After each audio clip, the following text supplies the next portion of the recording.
I wanted to make a response video to Yu's latest video on Methadone4Life, who has spoken about the state of the unions. In other words, not the state of the union, but the unions, the labor unions in the United States. So thanks Yu for bringing that up, because I think it was a very good video. I probably don't need to watch that documentary. I will, but I won't watch it, very soon, because I'm in the middle of packing and moving here. But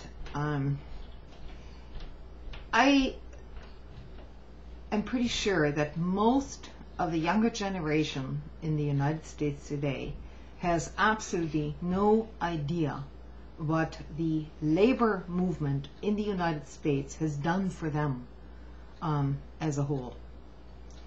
They are basically, they've been propagandized since childhood, really. Because ever since Reagan, in the 1980s, unions, the word union itself became a taboo, So we're dealing with people who are now 30 years old, 24 or 30 years old, who have never heard anything else but this mantra that public service and unions and any kind of worker organization is a bad thing for our country, or for, let's say, for democracy as a whole. Some of us understand that this is all a great big propaganda effort and a huge lie to start with. And it's not as if people who organize together as a workforce are trying to impose, as we're often accused of, impose a dictatorship, let us say, of the proletariat. This was essentially the aim of the communists. There are instances when people in the workforce have to speak up for themselves, and they have spoken up on many occasions, and they took great risks to their own lives and to their own families to do so. And like you pointed out, these struggles were long and hard, and they didn't just happen in the 1970s. They happened way before that. It all began, in the 1800s, with the abolition of movement of the abolition of child slave labor, women's rights to vote, equal pay, workplace safety in the mines, the right for workers to have negotiating power with their bosses, and so on.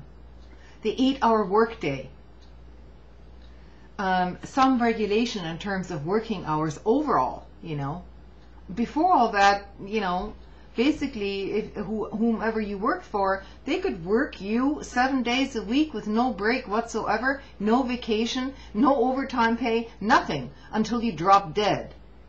That is the history of our country in the very beginning for employees. And many today, I fear, don't realize the fact that those people who actually were struggling, basically having nothing else left to lose, stood up for themselves and for you, so that you can have your rights in the future. So thank you for pointing this out, because most of the younger people in this country, and it's not, I don't think, a malicious thing on their part, it's just they do not know. They are not informed enough to know what went on before their generation and before that generation, and how it all came to be that working people actually have any rights whatsoever. If they had any idea how much struggle was involved in this, and we're talking people being shot, people being murdered on the strike line, people being imprisoned, for 20 years, their families killed and threatened, and so on. This history is not being told to the average American today. So this is why we have this attitude, this laissez-faire, oh, let's just go with the flow kind of thing, to where big capital and big corporations basically tell you what to think, as if this history is completely non-existent. Now I want to add one more thing to this, of course. You know, in my own personal view, the Democratic Party at this point, it's just as beholden to big finance and big money as the Republicans. So, you know, 30 years ago that may have been different, but ever since Clinton and all this triangulation stuff, and, you know, remember, he signed NAFTA. NAFTA is completely anti-labor. It is absolutely anti-labor. And then with the continuation, you know, through various administrations, whether they were Republicans or Democrats, it's all moving in this direction of globalization, which essentially is a race to the bottom for global wages.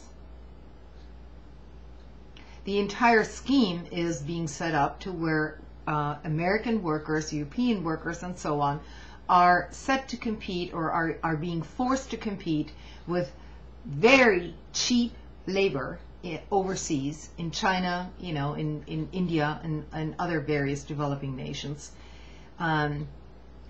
having their benefits cut and so on. So it's a race to the bottom, not to uplift anyone's living standard. No, to the contrary.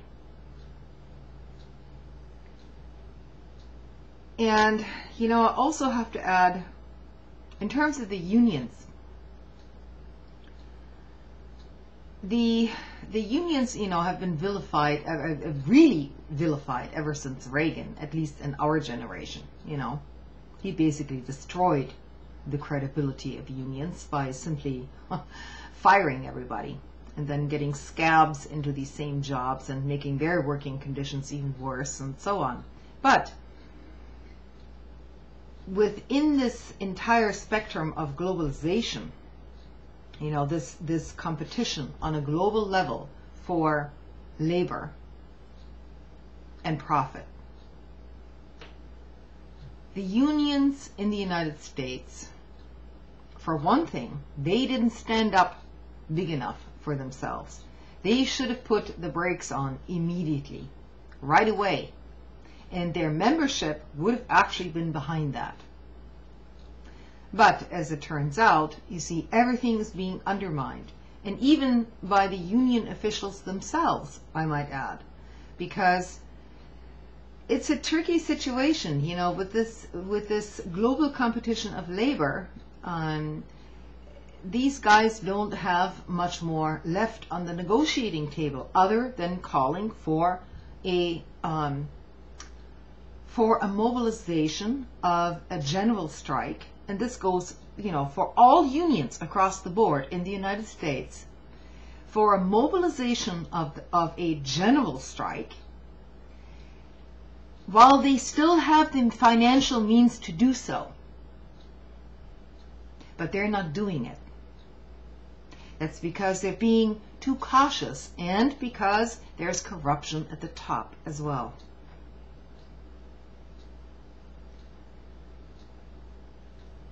Because of this situation, it's going to be almost impossible to solve unless some new entity emerges to bring everyone else together, and I just don't see that happening.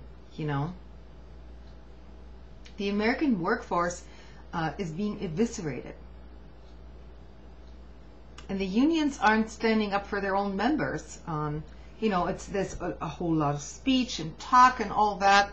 UAW, you know, all this big talk, and then all these donations to the Democratic Party, which, by the way, is also undermining the very workers of those unions.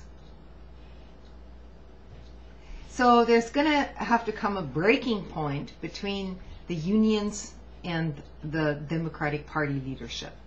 You know, as we all know, the Republicans have always been against unions. I mean, that's not a big secret. But the way the Democratic Party is moving, the unions have no sway whatsoever as long as they keep giving in and in and in. And I realize this, they don't have much negotiating power because companies will just say, listen, you don't like our terms, we're going to move overseas and shut down your entire plant. So, but as you said, you know, once people have had enough and once they become so poor and so desperate so that they have nothing else to lose, then they will eventually stand up and take to the streets.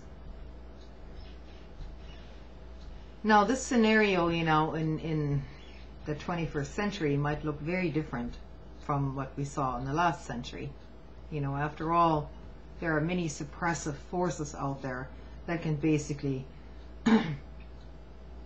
keep any kind of demonstration from even happening, you know, thanks to the Department of Homeland Security, preventive arrests of activists, and so on. And I have to emphasize here that the Obama administration is not opposed to these tactics.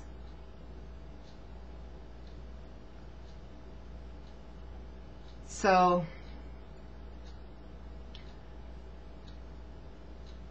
to keep believing that the leadership of the Democrats is still actually going to stand up for their own grassroots supporters, I think it's at best a miscalculation and at worst a huge mistake. Anyway, I want to thank you for your video, Hugh. And so, in closing, you know, yeah, I'm still here. I'm one of those voices who keeps talking into the wind and nobody listens, you know.